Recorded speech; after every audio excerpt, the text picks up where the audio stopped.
First time মহিলা umpire আপনার premier লিগে দিলাম। তারা কমপ্লেন করেছিল যে তারা খেলবে না, পরে তো অ্যাকসেপ্টেড। মোহামেডান বলেন, প্রাইম ব্যাংক বলেন, ওদের ম্যানেজাররা প্রথমে যখন জেসিকে দেখছে, যেহেতু এটা তার ফার্স্ট ম্যাচ ছিল, তাদের একটা ছিল যে এরকম একটা ইম্পর্ট্যান্ট ম্যাচে কেন আমরা একটা তাদের কথা অনভিজ্ঞ আম্পায়ার দিয়েছি।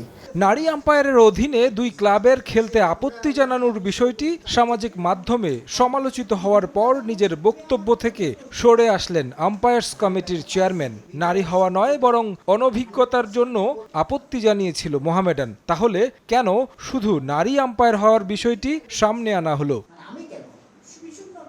গেল বৃহস্পতিবার ঢাকা প্রিমিয়ার লিগে মোহামেডান প্রাইম ব্যাংকের ম্যাচ আলোচিত ছিল মুশফিকুর রহিমের বিতর্কিত আউট নিয়ে। তবে আম্পায়ার্স কমিটির চেয়ারম্যানের বিস্ফোরক বক্তব্যে ঘটনা মোড় নেয় অন্যদিকে।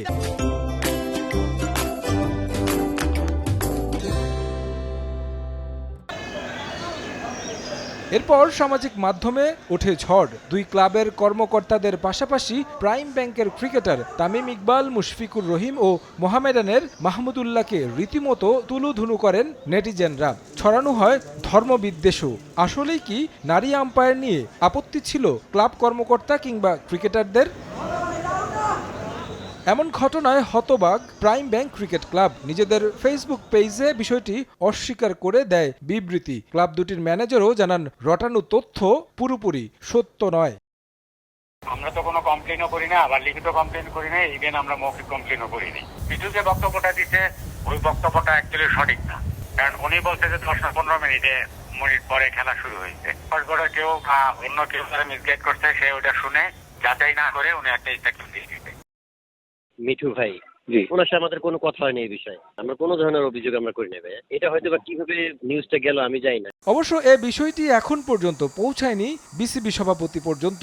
আর সিসিডিএম বলছে এ ধরনের কোনো অভিযোগ কানে আসেনি তাদের। তবে সব পক্ষের সঙ্গে বসে পরিস্থিতির সুরাহার পদক্ষেপ নেবে সিসিডিএম। আমি সোশ্যাল মিডিয়াতে নাই, কাজে ওটা একটা কারণ হতে পারে, বাট আমাকে কেউ বলেনি এখনো।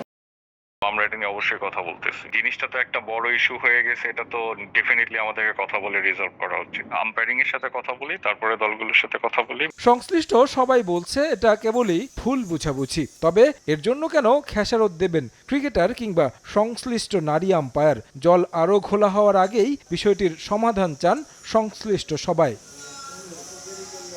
তারেক হাসান শিমুল, সময় সংবাদ, ঢাকা।